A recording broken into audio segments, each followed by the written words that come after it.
Method, इसमें कि हम लोग यूनिटरी मेथड का, यूनिटरी मैंने होता है इकाई, है ना।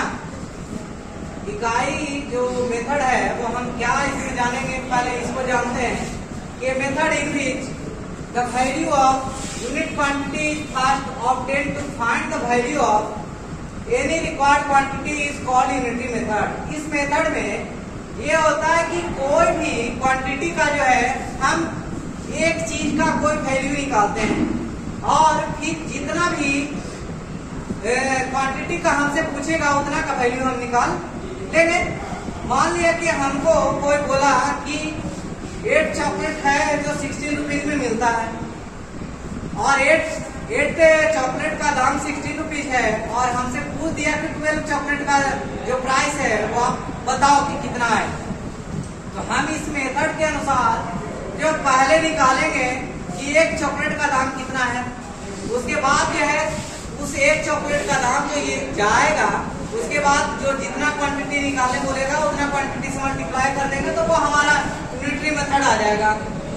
उसके बाद जो है इसमें हमको क्या कर रहा है कि in this method two quantities A and B are said to be very directly. इसका कहने का मतलब क्या है कि इसमें दो क्वांटिटी है, चॉकलेट और जो प्राइस है, कॉस्ट है, रुपीज है, वो एक दूसरे से क्या है डायरेक्टली वेरी करेगा। एक चीज बढ़ेगा तो दूसरा भी बढ़ेगा।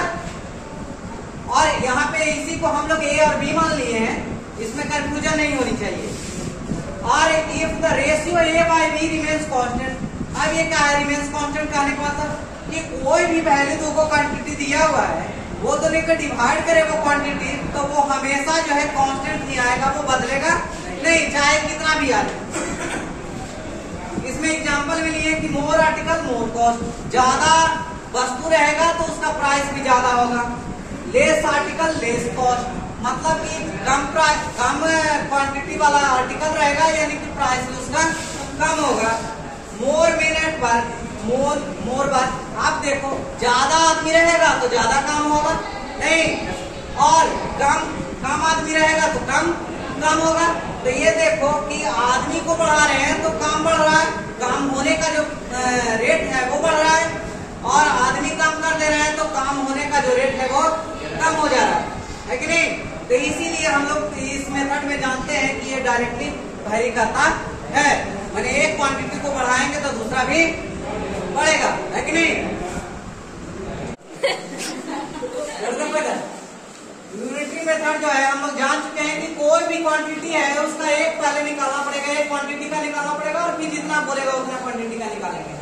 और इसमें हम लोग क्वेश्चन लिए हैं कि 15 oranges cost ₹110 what to 39 oranges cost.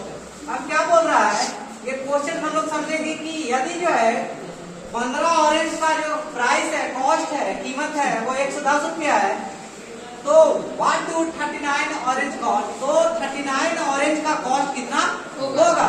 तो हम लोग पहले ही जान चुके हैं कि हम लोग को कोई भी क्वांटिटी दिया हुआ रहेगा तो हम उसको पहले जो है एक क्वांटिटी का निकालेंगे और फिर जो है जितना क्वांटिटी का हमको पूछेगा उतना क्वांटिटी का निकालेंगे। तो लिखेंगे cost of 15 orange equal to rupees कितना 110 रुपीज। अब हम लोग कॉस्ट ऑफ, हम लोग जान ही रहे हैं कि पहले क्या निकालेंगे, एक का निकालेंगे, एक का निकालेंगे cost of 1 orange equal to rupees 110 divide by 15। आप जो है आपसे कितना का पूछा है 39 ऑरेंज का पूछा है, तो लिखेंगे cost of 39 orange equal to एक ऑरेंज का 110 डिवाइड बाई 15 है, तो 39 को इतना मल्टीप्लाई करेंगे, एक चीज का मल्टीप्लाई करेंगे, एक कोई भी एक क्वांटिटी से उसका जो है जितना क्वांटिटी का पूछेगा उतना क्वांटिटी मल्टीप्लाई कर देंगे। तो 110 डिवाइड बाई 15 मल्टीप्लाई 39। अब ये इसको कट करेंगे कितना आएगा, ये 3 से 5 बार में, ये 3 से 13 बार में जाएगा ना। फिर ये 5 से कितना बार में जाएगा? 22 बार में। अब इसको मल्टीप्लाई करेंगे कितना आएगा? 136 रुपीज आएगा। तो हम लोग चाहे 39 और इसका कॉस्ट निकाल लिए है कि नहीं? पहले हम लोग सीखे थे यूनिटरी मेथड में, हम लोग जानते हैं कि कॉस्ट ऑफ जितना दिया हुआ रहेगा लिख देंगे, उसके बाद जो है 1 क्वांटिटी का निकालेंगे, उसके बाद जितना क्वांटिटी बोलेगा उतना क्वांटिटी का निकाल देंगे। ये आ गया 39 और इसका कॉस्ट। चलो अब दूसरा क्वेश्चन है, दूसरा एग्जांपल लिए हम लोग दूसरा क्वेश्चन बनाएंगे। At a particular time of the day a 7 meter high flag staff cast a shadow which is 8.2 meter long. What is the height of the building which cast a shadow 20.5 meter in length at the same moment? अब क्या बोल रहा है कि कोई खास दिन, कोई दिन हो सकता है, क्या है कि 7 मीटर ऊंचा जो है फ्लैग स्टाफ है जिसका एक शैडो बन रहा है, छाया बन रहा है, कितना मीटर लंबा? 8.2 मीटर। और जो है what is the length of height of the building, उसी समय एक बिल्डिंग जो खड़ा है उसका शैडो बन रहा है, उस शैडो का लंबाई दे दिया है कितना?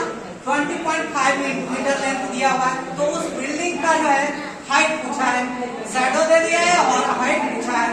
तो ये जो है हम लोग पहले सॉल्यूशन करेंगे, तो क्या लिखेंगे? 8.2 metre long shadow cast by flag staff of height 7 metre. माने कि 8.2 मीटर का अगर हमको शैडो बनाना है तो 7 मीटर लंबा कोई वस्तु हमको लेना पड़ेगा।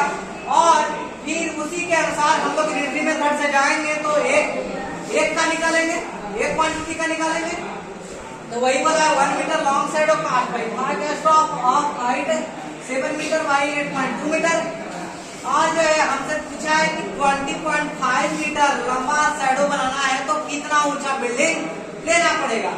तो ये जो है हम लोग लिए हैं, तो 1 मीटर लंबा शैडो बनाने के लिए इतना लंबा कोई भी वस्तु लेना पड़ेगा।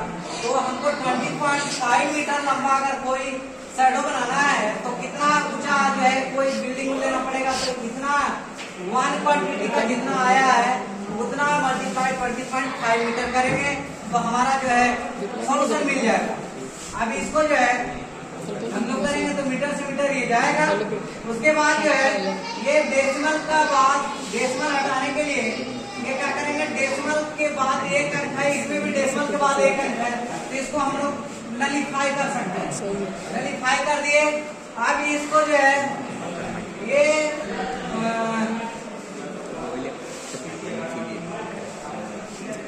हम लोग 2 से कटेगा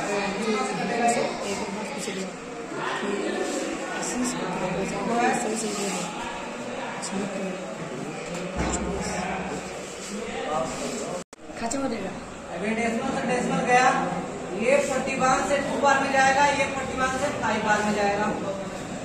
अब ये जो है 35 डिवाइड बाई 2 मीटर आया, यानी कि 17.5 मीटर आया। यानी कि इतना ऊंचा बिल्डिंग लेंगे तो हमको 20.5 मीटर का शैडो बनेगा।